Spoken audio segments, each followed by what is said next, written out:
Everyone, and welcome to the damage report. I'm not short showing you. I mean, it's 8 minutes. I think that's probably good. Look, we're gonna have a light pre-show today. I think a little bit lighter news. Don't worry. When the show starts up, we're gonna be diving into all of the Herschel Walker stuff, of which there is so much. My God, there hasn't been like theoretically like a big bombshell in a candidacy this close to an election since honestly like the Billy Bush thing. I mean it's likely to probably have as much effect. But it is interesting and we're going to dive into it because I hate hypocrisy and I hate awful people. So we are going to be talking about that. We've got Sabrina is going to be joining us on the show. How fun is that going to be? No, Mr. Shadow, the Webby is right here. My Yoda is actually in the Webby right now. I don't know if you can see it. Here's the Webby. It came. So we have finally been recognized.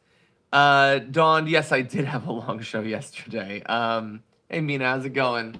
Yes, Sabrina's going to be here. We're going to be talking about a whole bunch of stuff. So we're going to be diving into, yesterday on the full show, on the main show, we talked about that right-wing dating website.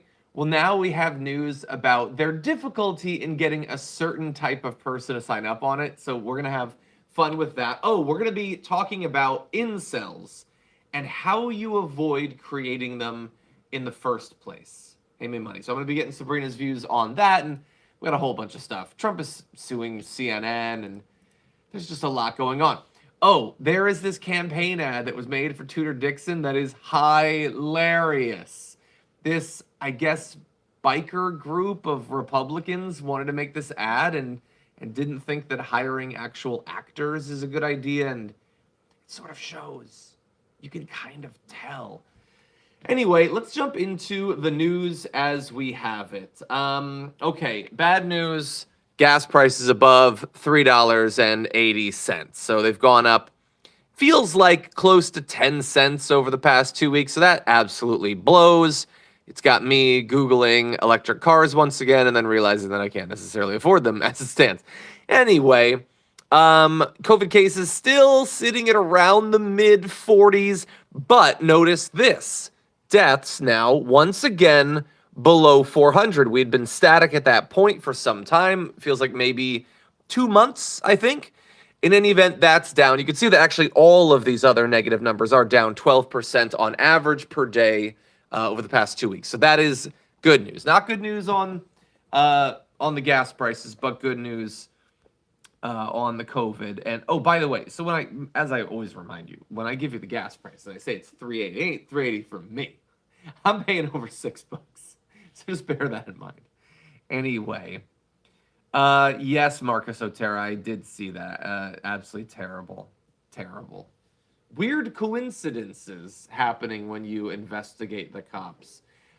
California, by the way, if you live in California, recently decriminalized jaywalking, which was apparently actually a thing that they could continue to cite you for. Like up until, well, hold on. It actually hasn't gone into effect yet, just to be clear. It was signed earlier this week. But think about that. Isn't it the perfect sort of crime? Because almost nobody will ever be cited for it. But you can technically cite people for it, which leaves it up to the cops to choose who they want to apply it to. Yeah, no, it's absolutely ridiculous, and it needs to be ended. It is, I mean, like the racial inequity implications of it are so clear. By the way, I've apparently reached my insider article limit, but I did see that David Petraeus, retired general, is like, well, if Russia started using nuclear weapons, we would sink their naval fleet and stuff. Like, can we not with that? Especially, you're retired. You're not even involved in this. So just don't do. Can we not? I asked David Petraeus, I asked for a light news day for the pre-show. Just light. Can we not talk about how we're going to destroy their military, and then they'll talk about how they're going to destroy LA, and then you're going to talk about how you're going to wipe out. Can we not do that? I get it.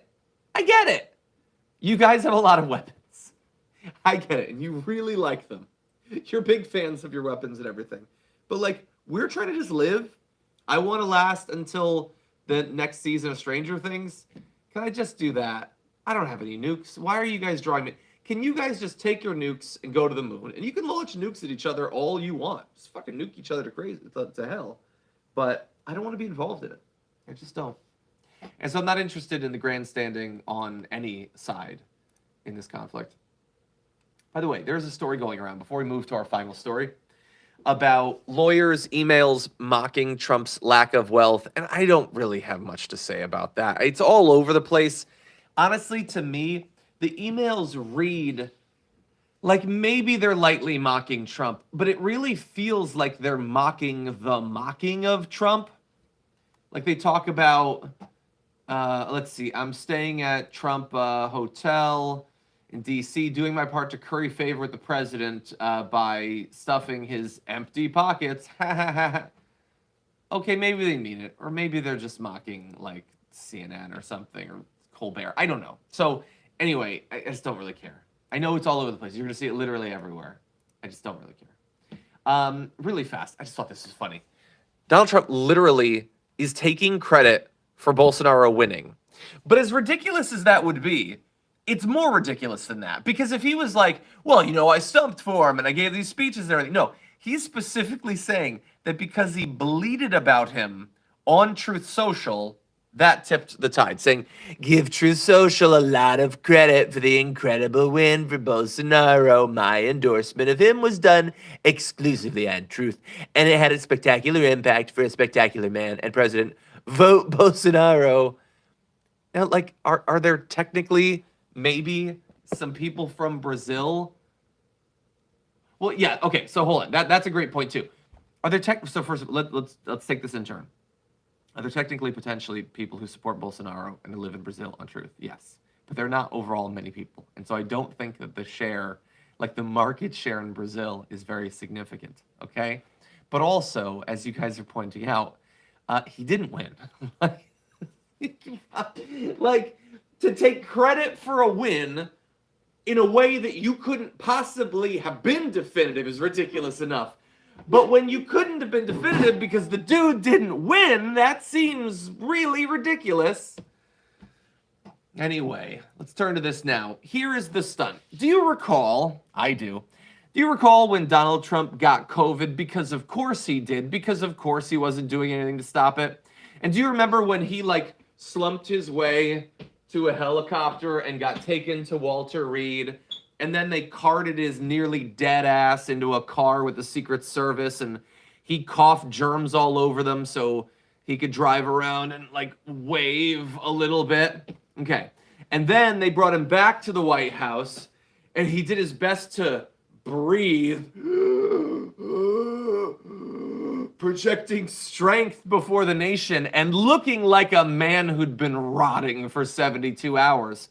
Well, he had a plan. Maggie Haberman has revealed it. What he wanted to do was unbutton his shirt at some point and show that he was wearing a Superman shirt. There was like a 50% chance that he was going to keel over and die wearing that shirt. So they stopped him from doing it. Honestly, like that's just let your minions make a meme of you doing it. You don't need to actually do it. First of all, it's pathetic.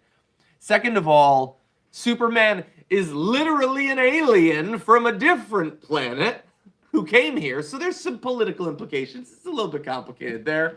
But the idea that this guy was going to present himself as being like stronger than any man, as he's like literally like about to keel over, like almost fall over the balcony. He was giving off serious Viserys Targaryen vibes. And he wants to pretend that he's the savior of humanity. Anyway, that's what I have to say about that. Now, we've got J.R. Jackson already live with Jackson White. It's J.R. Jackson White Day. We should have a t-shirt for that. Oh, also, just a couple days ago, I released the latest story on my Patreon, patreon.com/John There. You can find my original fiction in my fantasy world of adventuring animals, as well as post-apocalyptic fiction, sci-fi, creation stories, a whole lot of fun, and awesome podcasts with my writing group, and a podcast I did with my wife, with us breaking down Thor: Love and Thunder. We got a lot of big plans coming up soon. That's available at patreon.com/John. For now, though, twitch.tv/TYT, youtube.com/watchlistTYT. They are, perhaps not surprisingly, diving into the Herschel Walker story, which I'm going to be talking about in just a little bit with Sabrina. Hope to see you there.